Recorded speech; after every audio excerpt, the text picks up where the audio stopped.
এতদিন আমি ভুল ছিলাম। সাকিব তামিমদের বাংলার টাইগার বলা সম্পূর্ণ ভুল করেছি আমি। এমন কি বলতে পারেন, এক প্রকারের পাপ করেছি আমি। এদেরকে নিয়ে কত গর্ব করেছি, কত বড়াই করেছি, কতজনের সাথে তর্ক করেছি, তাদের সবার কাছে মাপ চাই। এতদিন যাবৎ ভুল মানুষের ফ্যান ছিলাম আমরা।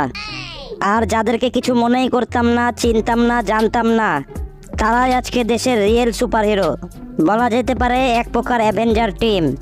ওনাদেরকে কখনোই ভুললেন না। জাতির স্বার্থে, দেশের স্বার্থে ওনারা যা করেছেন তা কখনোই পরিশোধ করা যাবে না।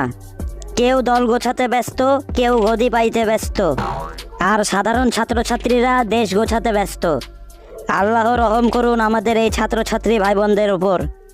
আর আল্লাহ অবশ্যই রহম করছেন। রহম করছেন বলেই তো ডক্টর মোহাম্মদ ইউনূস স্যারের মতন একজনকে পাঠিয়ে দিয়েছেন।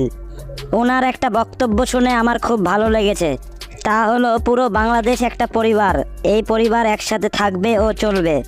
কত পাওয়ারফুল একটা স্টেটমেন্ট। এই 84-85 বছর বয়সে এসেও একটা লাইনও দেখে পড়েননি বা হাতে কোনো নোটবুক নিয়ে আসেননি। যা কিছু বলেছেন সব কিছুই নিজের মন থেকে বলেছেন। এত বছর বয়সে এসেও তার কি অসাধারণ চিন্তাভাবনা, এমনকি পরিস্থিতি সামলানোর কি অসাধারণ মানসিকতা। বাহ, চমৎকার।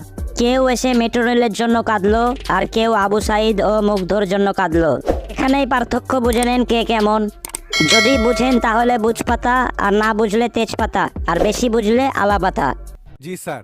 আসলে বিষয়টা বোঝার বিষয় আছে। যা কিছু বোঝার আছে তাও বোঝার আছে, যা কিছু বোঝার নেই তাও বোঝার আছে, যা বোঝার নেই তাও বোঝার আছে। বুঝতে পারলেও বোঝার কিছু আছে, আর না বুঝতে পারলেও বোঝার কিছু আছে। যে বোঝে তারও বোঝার আছে, যে কিছু বোঝে না তারও বোঝার আছে। কিন্তু মাগার আমি নিজেই কিছু বুঝিনি, তাই আপনাদেরকেও বোঝাতে পারলাম না, sorry. Cause I don't give a fuck what you say. Yeah, I'ma do shit my way. So you can go kick rocks, I'ma stack bricks up, build what I want to make. Yo,